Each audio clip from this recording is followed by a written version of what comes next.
Hello. What I have here today is a double whammy review. Basically 2 knives, 2 reviews, 1 video.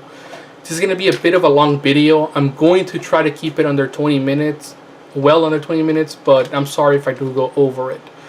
Let's go ahead and get started. Basically we have 2 knives made in the United States, just like the pouches that they're in, which you could pick up at usa.knifemaker.com. I paid about $5 each, but the price could vary. They're made in the USA, and they do a pretty good job of protecting your knife. I just want to go ahead and showcase them because I was pretty happy with them for the money. Let's go ahead and start with this one. And we have the Benchmate 940-1. One of Benchmate's best offerings this year, the 940-1, a carbon fiber S30V monster of a 940. It's obviously the 940 design. Even the cutouts on the handle are of a 940. Same thing that you would find in the aluminum handled version of the S30V steel. And basically this is kind of an upgrade, a little bit more modern look to the knife. It's got, carbon fiber, it's got S90V, it's got a pillar through construction, which is a change from the original, but a welcome change in my opinion. Flies out like a rocket, really solid, great lockup, good blade geometry, good blade handle. And I've always wanted to own the 940 with the green handled aluminum version, but I've never really quite decided to go ahead and pull a trigger on that and purchase it. I always procrastinated and said, oh, maybe another time. Oh, this other knife is coming up, or hey, I want to pick up this something else, and it never happened. And even though I've been wanting it for so long, it looks like such a nice knife. Finally, the 940-1 came out, and I started kind of getting a little bit I started to become a little bit more concentrated towards purchasing it. I began to actually consider purchasing it outright for $260 something, and literally the week that I had the money to buy it, I had saved up for it, and I was really willing to buy it. But I was kind of hesitant. I was like, man, should I buy this or should I get another knife? And I was kind of wondering what to get. I finally went to a local store to get some iron pots, which, by the way, I didn't even buy any. And they had this knife on sale, and I got it for a bit less than MAP pricing. And I got it the same day, and it was a first production run, so I was pretty stoked about that. And I was pretty happy about it, and still am happy about it.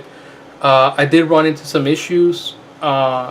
Basically, to make a long story short, I modified the knife as far as the washers and screws were concerned. I sent it to Benchmate because it would not center properly at all, and I just made it worse by modifying it.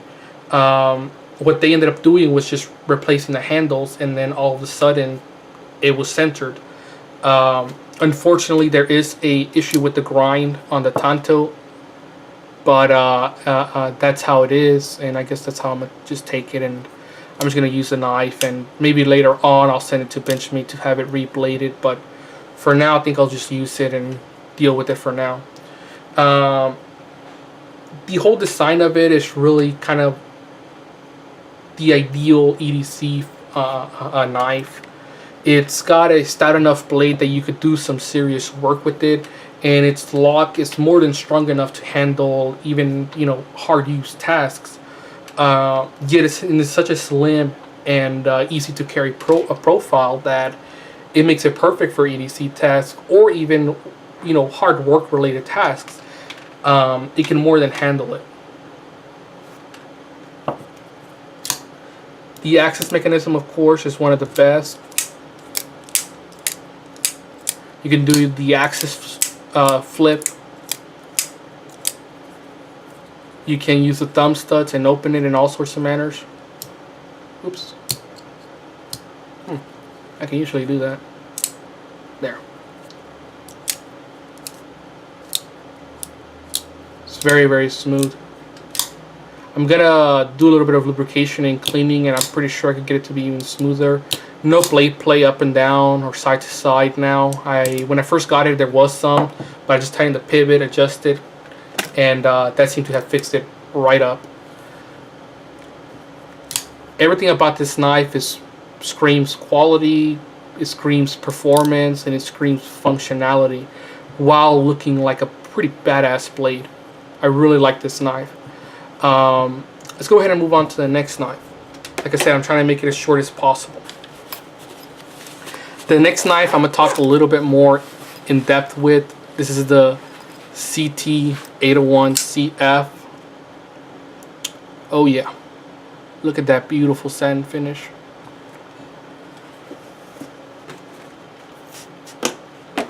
Hold on, let me clean this crap. Sorry, I really hate it when I'm showing a dirty knife. There we go. Look at that nice satin, high satin finish. Really nicely done in my opinion. Let's go ahead and zoom in and get you on those details. Yeah. Really nicely done. Very beautiful. It does show fingerprints really easily, but it looks like a really nice satin finish. Really nice contrast with the PVD coating, and a really nice overall look with the PVD coating surrounding the blade spine, the pivot area, and the flat on the blade with the rest of the handle. The carbon fiber inserts were done really, really well. Let's go ahead and get a zoom in on those.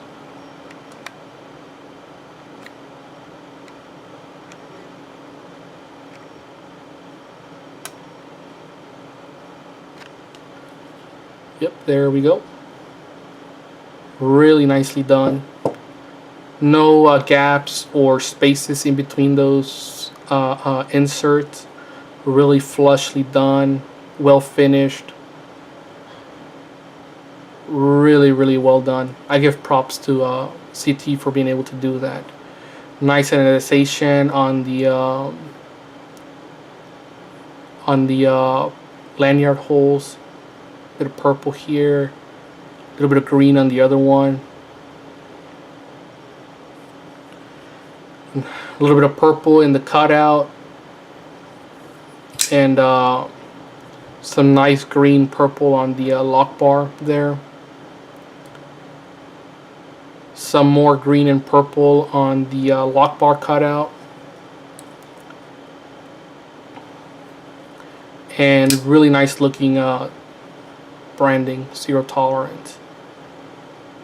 Bit of purple, very, very slight hints of green on there, in there. Really, really good money for your really good value for your buck. Very smooth, flips out like a tyrant, because you could actually feel the blade weight kind of hitting the liner and kind of jolting your hand a little bit. Yet it's so smooth that you don't even realize how much energy you're really giving to the blade whenever it flips out. It's almost like you're kind of like wrist flicking the knife without the flicking of the wrist. Really, really nice. Perfectly executed, perfectly centered. Let's go ahead and get a close up on that.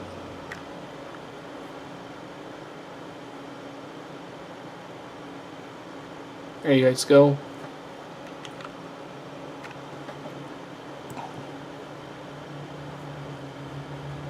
Really, really beautiful.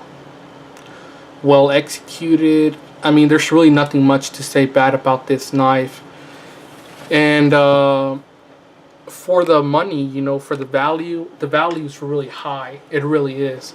Where else can you find isolated anodizing? You know, the insides, the 0 tolerance engraving anodization, the lanyard holes anodization, titanium frame lock, steel insert, super steel blade, M390, dual finish,